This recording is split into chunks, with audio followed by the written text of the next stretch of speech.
Before leaving Israel, the US Secretary of State pressed Benjamin Netanyahu to agree to a ceasefire when talks resume in Egypt later this week. On his 9th visit to the Middle East since October 7th, Antony Blinken warned that the window for a workable truce could be closing. There is, I think, a real sense of urgency here, across the region, on the need to get this over the finish line. In a very constructive meeting with Prime Minister Netanyahu today, he confirmed to me that Israel accepts the bridging proposal, that he supports it. It's now incumbent on Hamas to do the same.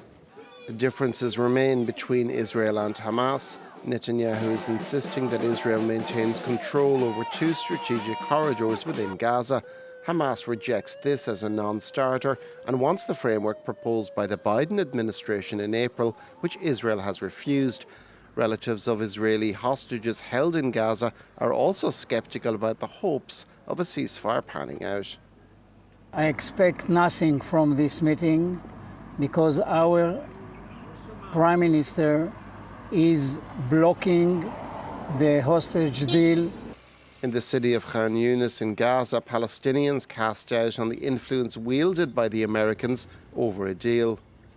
Blinken's visit to Israel will not change anything. We hear this every time, but it's not true. It's the complete opposite. Today in the Gaza Strip, we're suffering badly because of the Americans.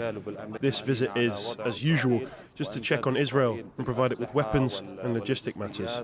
The latest ceasefire proposal would freeze fighting for an initial 6 weeks as hostages in Gaza are exchanged for Palestinian prisoners in Israeli jails and humanitarian aid enters the Strip. But there are other areas that need to be hammered out in the coming weeks in Cairo.